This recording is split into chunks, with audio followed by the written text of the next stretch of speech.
মাধ্যমিক ওয়েস্ট বেঙ্গল বোর্ডের মধ্যশিক্ষা পর্ষদ থেকে এসেছে টেস্ট পেপার, সেই 2024-এর টেস্ট পেপারটা আমরা আজকে সলভ করব। অঙ্কের সমাধানটা দেখা যাক কীভাবে করা যায়। দেখো, প্রথম সমাধান হচ্ছে আমাদের 374 পেজে আছে। BT road government sponsored HS school, mathematics subject. প্রথম কোয়েশ্চেন, 1 নম্বর কোয়েশ্চেনের উত্তর দেখা যাক। তোমাদের মাধ্যমিকের জন্য এই টেস্ট পেপারটা করা খুবই প্রয়োজন। এই 20 থেকে 25 দিনের মধ্যে তোমাদের এই টেস্ট পেপারটা যতটা সম্ভব ততটা সমাধান করার চেষ্টা করবে। তো আমরা দেখা যাক এই প্রথম টেস্ট পেপারের 1 নম্বর অঙ্কটা কিভাবে করি। প্রথম কোয়েশ্চেনেতে কি বলেছে, শতকরা বার্ষিক সরল সুদের হার কত হলে 15 টাকা 4 বছরের সুদ আসলের 8/25 অংশ হবে। এই যে এখানে সুদ আসলের 8/25, এখান থেকে আমাদের অঙ্কটা হয়ে গেল। এখানে কোয়েশ্চেনে কি বলেছে, সুদ যেটা আমরা আই দিয়ে লিখি সেটা আসলের 8/25 অংশ, তাহলে 8/25 গুণ আসল, আর আসলকে আমরা পি দিয়ে লিখি। আর আমরা জানি যে সুদ আই সমান PRT/100, তাহলে PRT/100 সমান আমরা এখানে লিখতে পারি 8/25 গুণ পি। এখানে পি আর পি বাঁ দিকে ডান দিকে পি ক্যান্সেল হয়ে যাবে, তাহলে থাকলো কত, 8T/100 সমান 8/25। আচ্ছা, এবার 8T এর মানটা আমরা বের করি, তাহলে 8T এর মানটা 100টা এখানে গুণ হয়ে যাবে, তাহলে 8 গুণ 100/25, আর 25 100 কাটাকাটি করলে 4×25 100, তাহলে 8T এর মান কত বেরোলো আমাদের, 8 গুণ 4। এখান থেকে আমাদের কার মান চেয়েছে, কোয়েশ্চেনে আমাদের চেয়েছে যে শতকরা হার কত হলে, তাহলে আর এর মান চেয়েছে, তাহলে এখানে আর সমান কত হবে, 8 গুণ 4/T। তাহলে প্রশ্নে টি এর মান কত দেওয়া আছে, সময়, প্রশ্নের সময় টি সমান 4 বছর দেওয়া আছে, তাহলে এখানে টি এর জায়গাতে 4 বসে দেবো, 4 আর 4 ক্যান্সেল, তাহলে এখানে আর এর মান কত পেলাম, 8, তাহলে প্রশ্নে আর সমান 8 অ্যান্সার। এর সুদের হার কত হলো, 8%, তাহলে এখানে দেখো অপশন ডি হচ্ছে কারেক্ট অ্যান্সার। ঠিক, পরে কোয়েশ্চেনটা দেখা যাক। কোয়েশ্চেন নাম্বার 2 কী লেখা আছে, কোয়েশ্চেন নাম্বার 2 বলে দেওয়া আছে যে kx² - 5x + k দ্বিঘাত সমীকরণে বীজদ্বয় সমান ও বাস্তব হবে যদি কে এর মান 4টে অপশন দেওয়া আছে। তো এটা কীভাবে সলভ করবো, এখানে সলভ করার জন্য আমাদেরকে এই সূত্র জানতে হবে। যদি বীজদ্বয় সমান ও বাস্তব হয় তাহলে আমরা কী লিখতে পারি, তাহলে এই সমীকরণে kx² - 5x + k = 0, এই সমীকরণের ক্ষেত্রে এর আর বি আর সি এর মানটা আমাদেরকে প্রথমে বের করে নিতে হবে। এ হচ্ছে x² এর সহগ, বি হচ্ছে x এর সহগ -5, আর সি হচ্ছে x⁻0 সহগ মানে k। তাহলে যদি বীজদ্বয় বাস্তব ও সমান, বীজদ্বয় বাস্তব ও সমান কখন হবে, যখন b² - 4ac 0 হবে। তাহলে এখানে বি এ সি এর মানটা বসিয়ে দেবো, তাহলে বি এর জায়গাতে -5, -5² -4, এ এর জায়গাতে কে, আর সি এর জায়গাতেও কে সমান 0। তাহলে এখানে কত পাবো, -5² মানে হচ্ছে 25, মাইনাসের বর্গ প্লাস আর 5-এর বর্গ 25, -4k × k, that means k²। তাহলে কত বেরোলো, 25 - 4k² সমান 0। তাহলে এরপরে আমরা কী করবো, এখান থেকে কে এর মান বের করার চেষ্টা করবো। তাহলে 4k² এর মান কত হয়ে যাবে, -25, 25টাকে ডান দিকে নিয়ে গেলে মাইনাস হয়ে যায়। এখান থেকে আমরা k² সমান কত পাবো, -25, আর -4টা এখানে ভাগ হয়ে যাবে, মাইনাস মাইনাস ক্যান্সেল। তো থাকলো কে এর মান কত হয়ে যাবে, বর্গ থেকে যখন বর্গমূল আকারে করবো k² থেকে কে, তখন আমাকে একটা 25/4 এর বর্গমূল করতে হবে। তাহলে 25/4 এর বর্গমূল হবে প্লাস মাইনাস 25-এর বর্গমূল 5 আর 4-এর বর্গমূল 2, তাহলে আমার কে এর মান এলো +-5/2। দেখা যাক অপশানে কোথায় আছে, এখানে অপশানে দেখো বি এর অপশান সত্যি। ঠিক একই রকমভাবে অপশান 3-এরটা, কোয়েশ্চেন নাম্বার 3 কী বলা আছে, দুটি সদৃশ্য ত্রিভুজের ক্ষেত্রফল যথাক্রমে 36 আর 25 বর্গ সেমি। প্রথম ত্রিভুজের একটি বাহুর দৈর্ঘ্য 9 সেমি হলে দ্বিতীয় ত্রিভুজের অনুরূপ বাহুর দৈর্ঘ্য কত হবে। তাহলে এটা আমরা করব এই উপায়ে যে আমরা জানি যে কোনো ত্রিভুজের দুটো ত্রিভুজের যদি অনুরূপ বাহুর বর্গ করি আর ওই ত্রিভুজের ক্ষেত্রফল করি তাহলে তাদের অনুপাত সমান হবে। তার মানে এখান থেকে আমরা কি বলতে পারবো, এখানে যদি 3 নম্বর কোয়েশ্চেনটা সলভ করি তাহলে এখানে ত্রিভুজের ক্ষেত্রফল, প্রথম ত্রিভুজের ক্ষেত্রফলকে আমরা ক্যাপিটাল A লিখব আর দ্বিতীয় ত্রিভুজের ক্ষেত্রফলকে ক্যাপিটাল B লিখব। তাহলে প্রথম ত্রিভুজের ক্ষেত্রফল কত, কোয়েশ্চেন অনুযায়ী 36 বর্গ সেমি, 36 বর্গ সেমি, আর দ্বিতীয় 25 বর্গ সেমি। আর বাহু দৈর্ঘ্য কত বলেছে, প্রথম ত্রিভুজের জন্য বাহু দৈর্ঘ্য দেওয়া আছে A, যার মান 9 সেমি, আর দ্বিতীয় ত্রিভুজের বাহু দৈর্ঘ্য আমার দেওয়া নেই, সেটা বের করতে হবে। আমরা জানি যে প্রথম ত্রিভুজ বা দ্বিতীয় ত্রিভুজের ক্ষেত্রে বাহুর বর্গের অনুপাত তাদের ত্রিভুজের ক্ষেত্রফলের অনুপাতের সাথে সমান হয়। অতএব আমরা বলতে পারি a²/b² সমান ক্যাপিটাল A/b। তাহলে এখানে মানগুলো বসিয়ে দিই। a² দ্যাট মিনস তার মানে 9 স্কোয়ার, আর b² মানে শুধু b²। a জায়গাতে 36 আর b এর জায়গাতে 25 বেরিয়ে যাবে। তাহলে এখান থেকে আমরা কী করবো, ক্রস মাল্টিপ্লাই করবো, ওপর নিচ 20 গুণ। তাহলে 36কে b² দিয়ে গুণ আর 9 স্কোয়ারকে 25 দিয়ে গুণ, 25 মানে 5² লিখে দিলাম, তাহলে আমার দেখতে সুবিধা হয়ে যাবে। তাহলে এখান থেকে b² এর মান কত, 9² গুণ 5² আর 36 ভাগ হয়ে যাবে, 36 মানে 6 স্কোয়ার। অতএব এখান থেকে কী পেয়ে গেলাম, b সমান এদের বর্গমূল। সব কটা যদি বর্গমূল করি তাহলে স্কোয়ারগুলো বেরিয়ে আসবে। তাহলে 9 স্কোয়ার থেকে 9 বেরোবে, 5 স্কোয়ার থেকে 5 বেরোবে, আর 6 স্কোয়ার থেকে 6 বেরোবে। এবার একটু কাটাকাটি করা যাক। এটা 3 দিয়ে কাটবে, 3 দুগুণে 6, 3 তিরিকে 9। তাহলে ওতে বি এর মান কত বেরোলো, বি এর মান বেরোলো 15/2। 15/2 মানে হচ্ছে 7.5 বা 7.5। 15/2 মানে 7.5। তাহলে দেখা যায় এখানে অপশানে কোনটা আছে, 2.5, 7.5। তো অপশান বি হচ্ছে এখানে সত্য। ঠিক একই রকমভাবে 4এরটা কী করে করবো, sin θ প্লাস cos θ ক্ষুদ্রতম মান কত হবে, যেখানে থিটার মান 0 ডিগ্রি থেকে 90 ডিগ্রির মধ্যে। অপশানে 2 আছে, 1 আছে, √2, √3 + 1/2। তাহলে দেখা যাক এটা কী করে করি। 4এর কোশ্চেনটা আমরা এইভাবে করতে পারি যে sin θ সমান আমরা কি লিখতে পারি, লম্ব বাই অতিভুজ, আর cos θ কে আমরা লিখতে পারি ভূমি বাই অতিভুজ।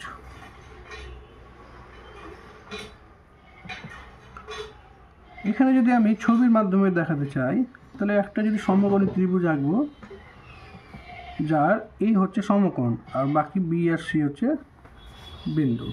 তাহলে এখানে বিসি হচ্ছে অতিভুজ, এবি লম্ব আর এসি লম্ব, এবি ভূমি। এক্ষেত্রে আমরা লিখতে পারি যে sin θ সমান লম্ব বাই অতিভুজ, তার মানে AC/BC।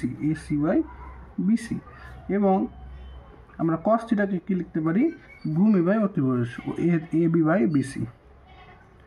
এবার আমরা এটাকে যোগ করি, sin θ প্লাস cos θ। দেখা যাক এর মান, ক্ষুদ্রতম মানটা কত আসে। তাহলে sin θ প্লাস cos θ, তার মানে হচ্ছে sin θ AC/BC আর cos θ হবে AB/BC। এই ক্ষুদ্রতম মান বের করার জন্য তোমাদেরকে এইভাবে অঙ্কগুলো করতে হবে। তাহলে এখানে BC কমন, AC আর BC AB যোগ করে দাও।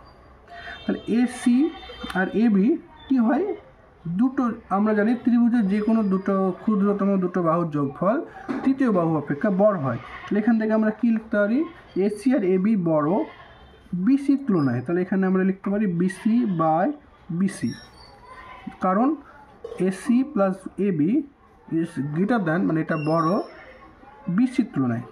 যে কোনো দুটো বাহুর দৈর্ঘ্য তৃতীয় বাহু অপেক্ষা বড় হয়। তাহলে এই BC ক্যান্সেল হয়ে গেল, মানে এটা 1-এর থেকে বড় হয়ে গেল। ঠিক আছে, এটা গ্রেটার ইকুয়াল টু হতে পারে। তাহলে এর ক্ষুদ্রতম মান কত হয়ে গেল, sin θ plus cos θ greater equal to 1, মানে 1 বা 1-এর বড়। তাহলে সবচেয়ে ছোট মান কত, ছোট মান হচ্ছে 1। তাহলে অপশান বি হচ্ছে সত্য। ঠিক একই রকম দেখা যায় কোয়েশ্চেন নম্বর 5টা আমরা কী করে করবো। কোয়েশ্চেন নম্বর 5-এ কী করে দেওয়া আছে, একটা লম্ববৃত্তাকার শঙ্কুর ব্যাসার্ধ দৈর্ঘ্য r/2 একক এবং তির্যক উচ্চতা 12 একক হলে সমগ্রতলের ক্ষেত্রফল কত। প্রথমে আমাকে তাহলে শঙ্কুর সমগ্রতলের ক্ষেত্রফলের সূত্র জানতে হবে। শঙ্কুর সমগ্রতলের সূত্রফলটা হয়ে যাবে এরকম, যে এখানে কী কী দেওয়া আছে দেখা যাক। এখানে দেওয়া আছে যেটা ব্যাসার্ধ, আমরা ব্যাসার্ধ এখানে ক্যাপিটাল আর দিয়ে লিখি, তাহলে ব্যাসার্ধ দেওয়া আছে স্মল r/2, আর তির্যক উচ্চতা দেওয়া আছে এল, আমরা ক্যাপিটাল এ দিয়ে ধরি, এল এর মান দেওয়া আছে 2l স্মল এল। তাহলে সমগ্রতলের ক্ষেত্রফল কত হবে? সমগ্রতলের ক্ষেত্রফলের সূত্রটা কি? সমগ্রতলের ক্ষেত্রফল